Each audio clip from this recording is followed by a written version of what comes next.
Welcome everyone, here is the Samsung Galaxy S23. It was one of the white colors, it will be in the title. Let's take a look at how good this phone is. I've switched to the S23 Ultra personally. The S23 Ultra was so good because I was like an Apple fanboy. You can probably tell by the backgrounds I may have a little obsession with Apple. But yeah, this phone is just incredible.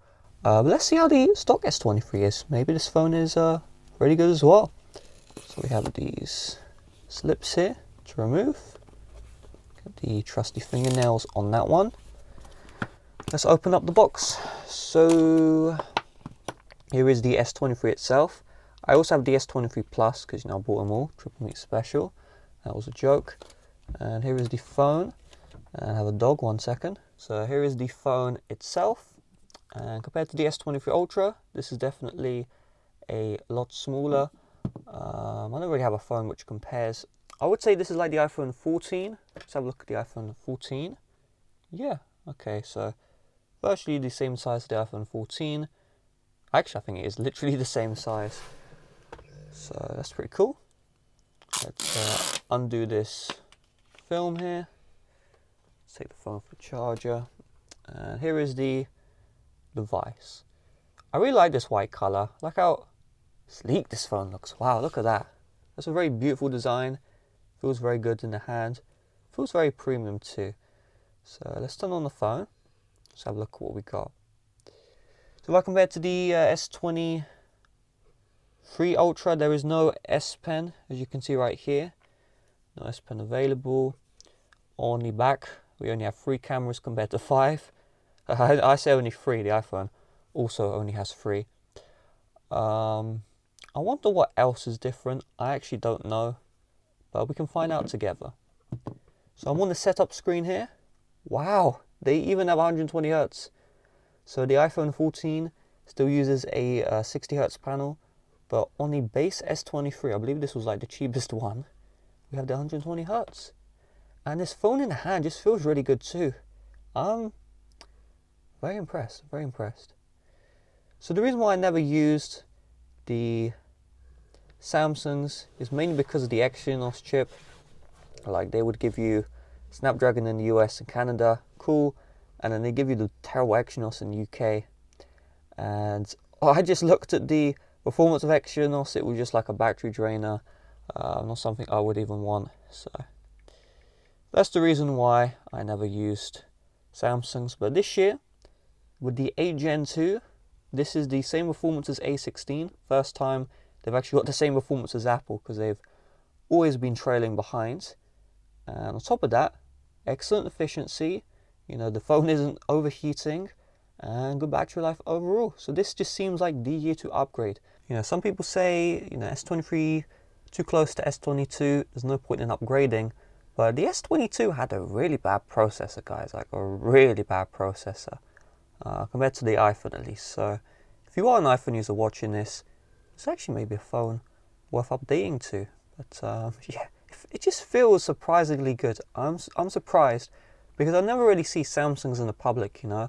iPhones everywhere, but Samsungs, not really. But I'm going to help with that because I'm holding a Samsung.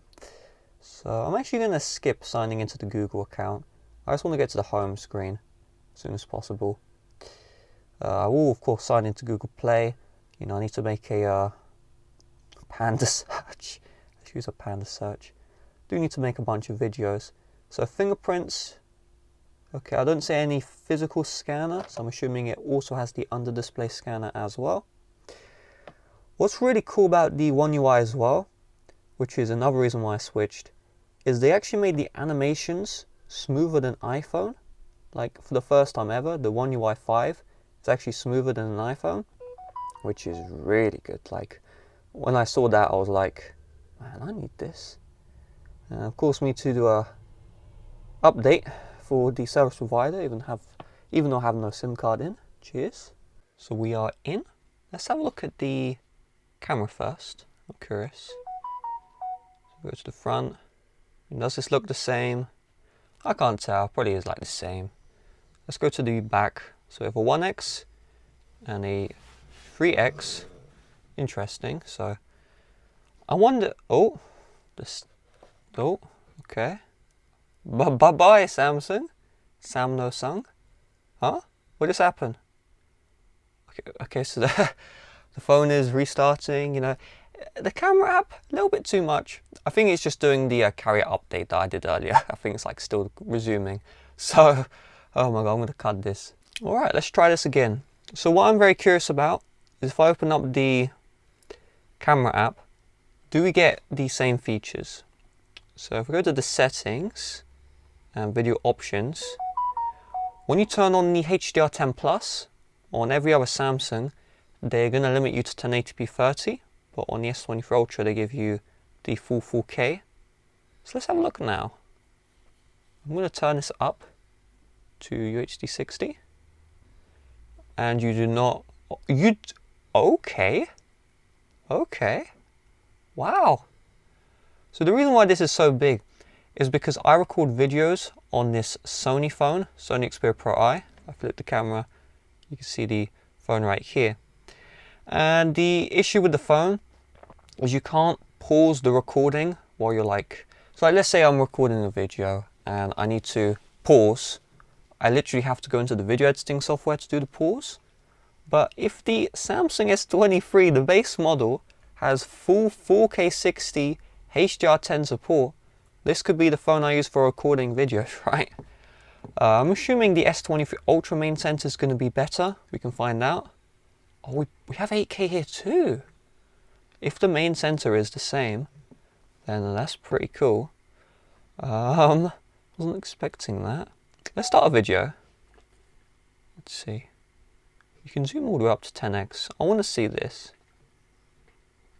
I wonder, is it using the main sensor the whole time? I think it must be using the main sensor, but yeah, I don't think it's like, I don't know, I really can't tell. But if the megapixel count is high enough, when you like zoom in to 2x, like on the iPhone, you won't actually see quality degradation. That's pretty cool. Okay, interesting. I'll have to do a camera test. And of course, as it's a Samsung, you have that great stabilization. Like, look at that, phone's like, background's barely moving either. I do wonder, I mean, I'm already maining the S23 Ultra, but the regular S23 is actually looking like a decent offering here. And one thing I usually do is I actually turn off the 120 Hz. Some people call me nuts for this, but like with the One UI 5, the animations are smoother than iPhone. And if I can live just fine with a 60 Hz on the iPhone, just look at that. Ooh, believe me, it's smoother than an iPhone. I did the slow motion. There's not really much more to discuss on this phone. I mean, there's no S Pen to play around with. This phone is just small, it's sleek, it looks good. I mean, look at that beauty. And yeah, is this worth buying? I mean, sure. The only real issue is like iMessage is the reason why lots of people will continue to use iPhones over Samsung. I do think this year, if there was like iMessage on Android, this is like the better phone, 100%. But on top of that, you can get iMessage, you just have to like pay for some server, and it's like, it's expensive. So that's probably the reason why people don't do that. I would not have switched to Samsung if I didn't have iMessage on Android, but I have the Mac service for some business work, and the business work can also help with the personal work. So that being said, check the channel for a bunch of Samsung stuff if you're watching this video and it's under 3 weeks old. May have other stuff after that point.